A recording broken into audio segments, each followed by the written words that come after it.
Hi, this is Rob O'Byrne, and today I'm talking with Andrew O'Keefe.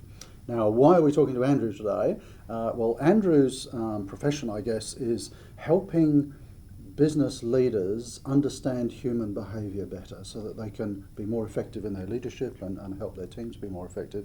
And you do this in some fascinating ways, which we may get onto.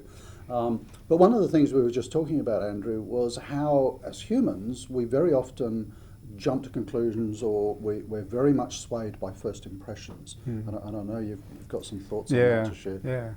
Yeah, but behind the insight, if you like, is that why do we do it? So it doesn't come as news that we do make snap judgments or have first impressions or gut feelings.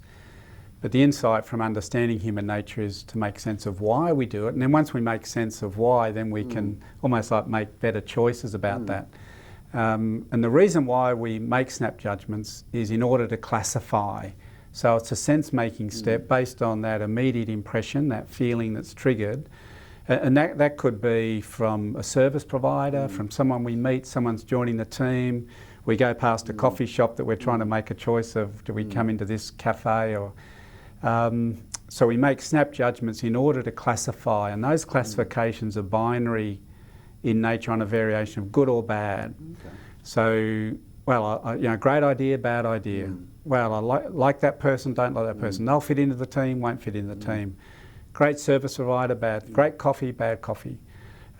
We do so in order to make sense. We classify on binary alternatives, and we do so within seconds based on our feelings. We do that all day, don't we? We do. All the decisions we make. Yeah, and it says this. The scientists say that it's a handy way where we don't burn the brain. We go on these rudimentary rules of thumb just to make sense, often at a subconscious level. Now we can use this then knowingly as leaders, as service providers, to just be aware that people are doing it, and what trigger do you want? What impression do you want formed? So on one particular occasion, I was visiting the Westin Hotel in Melbourne, and I was visiting a client, and I arrived by taxi, and as I was paying the taxi fare, I felt the car door open. I imagine it was the porter, which it was. Now, as I got out of the car, he gave a business card to me with a number 6641 written on it. And he said, "This is the number of the taxi you've arrived in, just in case you left your mobile phone or wallet in the cab." Now I go, wow, like it just triggered this really genuine emotional reaction, like, wow, that's mobile really phone, wallet, I'm all good, but thank you. Now, before I've even got into the establishment, they've triggered like that wonderful positive emotion. Now, the way that imprints work is that if the second interaction in that hotel is similar to the first, then I will have classified, like almost for all time, a positive association with Westin, the brand. And yeah, sure enough, I went into the hotel. I wasn't sure sort of which room I was to go to, and I asked a person on the ground floor, and she just directed me, in not over the top, just a very pleasant, easy way. So now I've classified. I notice wherever I am, I don't want to state it in the world, but I might be like in Sydney going past the Westin, and it just triggers like a nice feeling. Now, the point of having classified, and they didn't do that in a Machiavellian, deliberate way, they were providing a service. You could imagine now me having classified a good, then they could mess up for me. Like if I one day stay at the Westin and service isn't quite up to scratch in one of the hotels, then I'm going to be very forgiving because I'm channeling through a positive feeling or emotion. So you'd almost say, "Oh, that was one-off." Wasn't it? Yeah, that's right. Imagine if the first interaction with a service provider was the negative, or with a boss, a leader or a team member, or if you're presenting to an executive a project update and the first impression is bad.